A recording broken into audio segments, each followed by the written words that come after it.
Bismillahirrahmanirrahim. Assalamualaikum warahmatullahi wabarakatuh. Jumpa lagi dengan BK Sahabat Seru. Bagaimana kabarnya teman-teman semua? Mudah-mudahan selalu dalam kondisi yang sehat, selalu semangat belajar, dan selalu dalam lindungan Allah Subhanahu wa Ta'ala. Pada pertemuan kali ini kita akan belajar materi bimbingan konseling kelas 11 semester 2. Pada materi ke-24 ini kita akan membahas tentang remaja yang kreatif dan inovatif. Mari kita simak video berikut ini bersama-sama.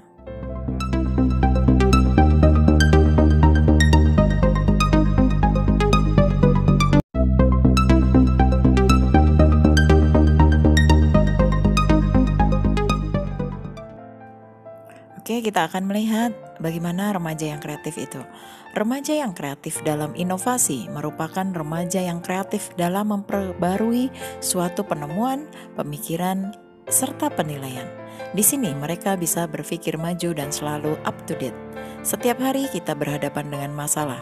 Untuk mengatasi berbagai masalah, kita perlu berpikir kreatif. Cara menjadi remaja yang kreatif diantaranya sebagai berikut.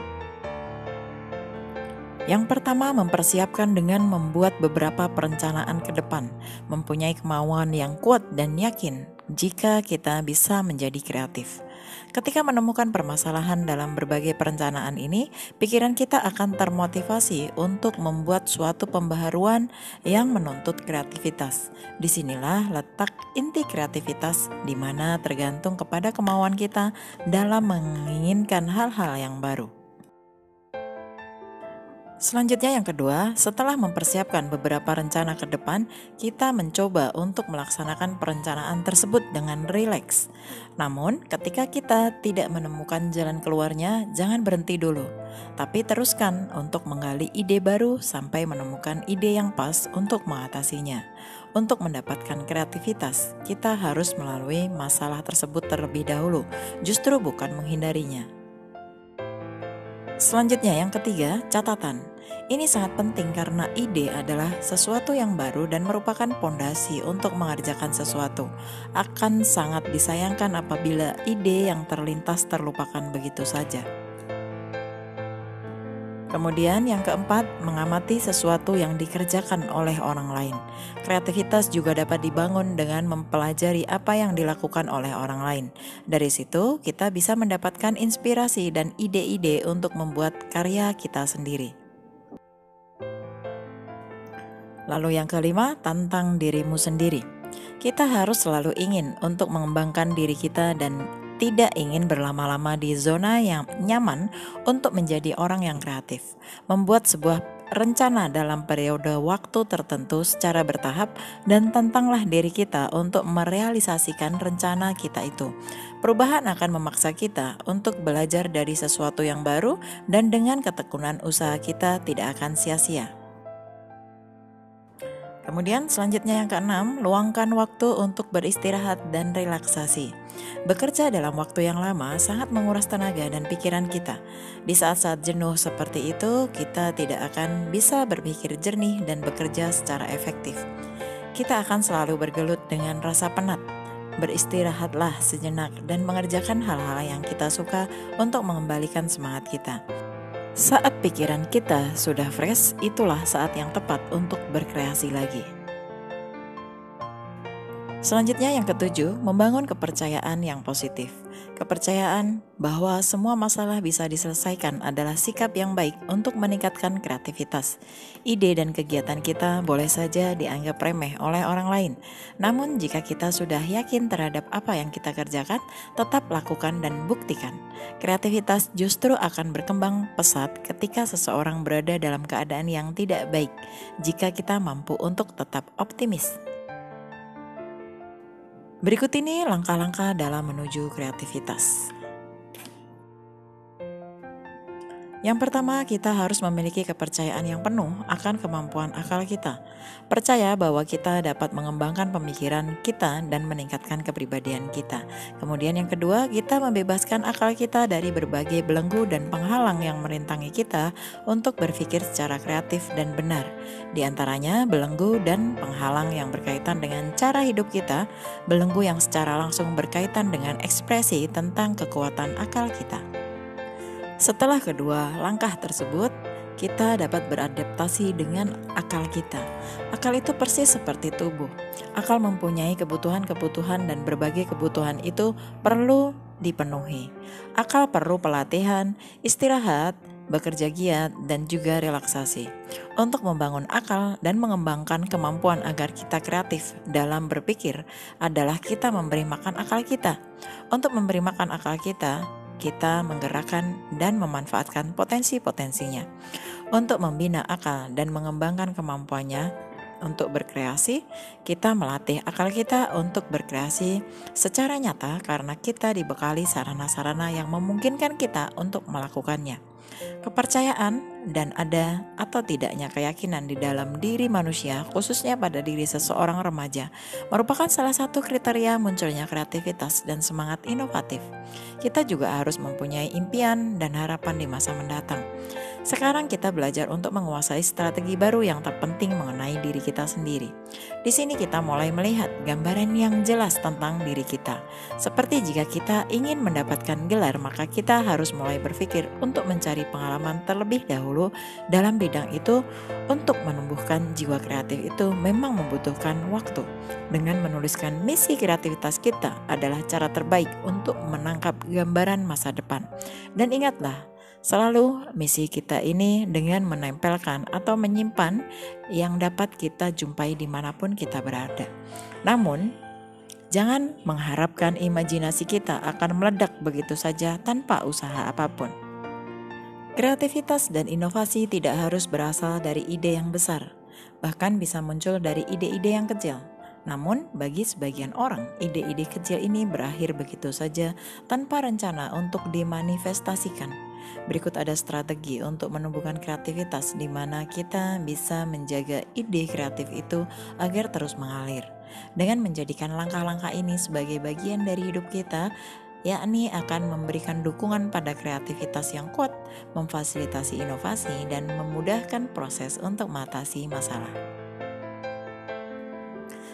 Untuk mengembangkan jiwa entrepreneur di kalangan remaja, salah satunya remaja harus menjadikan dirinya remaja yang berkualitas yang di dalamnya bersemayam jiwa inovatif. Mikhail Didkov, ciri-ciri tentang kualitas dari seorang inovator diantaranya adalah: yang pertama, challenge status quo. Tidak merasa cepat puas dengan keadaan yang ada dan selalu mempertanyakan otoritas dan rutinitas serta mengkonfrontasikan asumsi-asumsi yang ada. Kemudian yang kedua, curious. Senantiasa mengeksplorasi lingkungannya dan menginvestigasi kemungkinan-kemungkinan baru. Memiliki rasa kekaguman. Kemudian yang kedua, self-motivate. Tanggap terhadap kebutuhan dari dalam, senantiasa secara proaktif memprakarsai proyek-proyek baru, menghargai setiap usaha. Kemudian yang ketiga, visionary, memiliki imajinasi yang tinggi dan memiliki pandangan yang jauh ke depan. Selanjutnya yang kelima, entertain the fantastic, memunculkan ide-ide gila, memandang sesuatu yang tidak mungkin menjadi sebuah kemungkinan, memimpikan dan menghayalkan sesuatu yang besar-besar. Kemudian yang keenam, take risk, melampaui wilayah yang dianggap menyenangkan, berani mencoba dan menanggung kegagalan. Selanjutnya yang ketujuh, peripatetic, merubah lingkungan kerja sesuai yang dibutuhkan, senang melakukan perjalanan atau traveling untuk memperoleh inspirasi atau pemikiran segar. Kemudian yang kedelapan, playful atau humorous, memiliki ketertarikan terhadap hal-hal yang aneh dan mengagumkan, berani tampil beda, bertindak nekat, serta mudah dan sering tertawa layaknya seorang anak kecil. Selanjutnya yang kesembilan, self-accepting, dapat mempertahankan ide-idenya dan menganggap kesempurnaan sebagai musuh kebaikan, tidak terikat dengan apa-apa yang dipandang baik menurut orang lain. 10. Fleksibel atau adaptif, terbuka bagi setiap perubahan, mampu melakukan penyesuaian terhadap rencana-rencana yang telah dibuat, menyajikan berbagai solusi dan gagasan. Yang ke-11, make new connection, mampu melihat hubungan-hubungan di antara unsur-unsur yang terputus, mengsintesakan dan mengkombinasikannya. Kemudian yang ke-12, reflektif, menginkubasi setiap masalah dan tantangan, mencari dan merenungkan berbagai pertimbangan dalam mengambil keputusan. Yang ke-13, recognize pattern. Perspektif terhadap sesuatu dan dapat membedakannya, dapat melihat kecenderungan dan prinsip serta mampu mengorganisasikannya, dapat melihat the big picture. Yang ke-14, tolerate ambiguity. Merasa nyaman dalam situasi kacau, dapat menyajikan situasi paradoks, tidak tergesa-gesa membenarkan terhadap suatu ide yang muncul. Selanjutnya yang ke-15, commit to learning. Berusaha mencari pengetahuan secara terus-menerus, mensintesakan segala input, menyeimbangkan setiap informasi yang terkumpul, dan menyelaraskan setiap tindakan. Ke-16, balance intuition and analysis.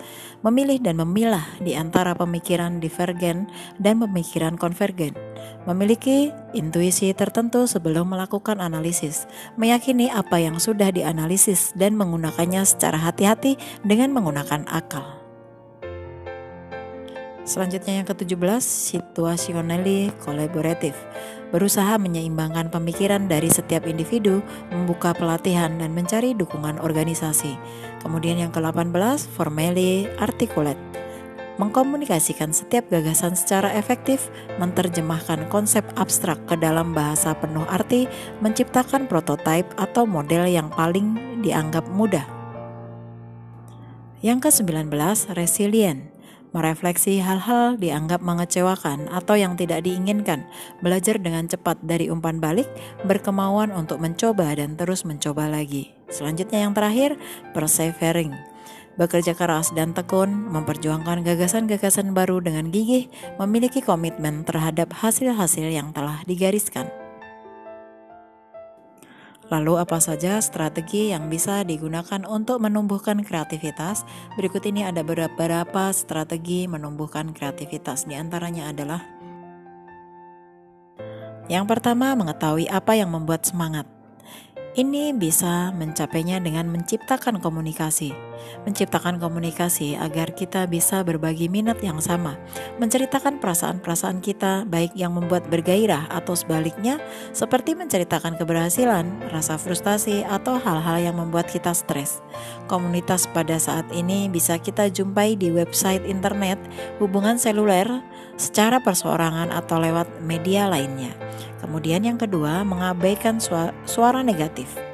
Yakni jangan pedulikan suara-suara negatif di pikiran kita yang mengatakan kita tidak mampu, kita tidak bisa berubah atau menjadi kreatif bukan untuk kita sendiri melainkan untuk orang lain.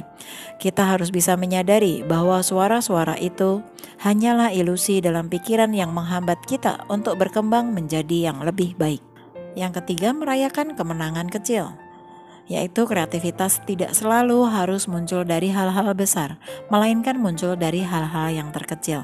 Jika kita mencoba, paling tidak salah satu di antara 10 cara ini, yakinlah kita pasti bisa meraih kemenangan kecil itu. Demikian tadi materi tentang remaja kreatif dan inovatif. Mudah-mudahan setelah menonton video ini kita bisa lebih memahami bagaimana menjadi remaja yang lebih kreatif dan inovatif. Terima kasih telah menonton video ini, mudah-mudahan video ini bermanfaat untuk kita semua. Kita akan ketemu lagi pada video-video BK Sahabat Seru berikutnya. Wassalamualaikum warahmatullahi wabarakatuh.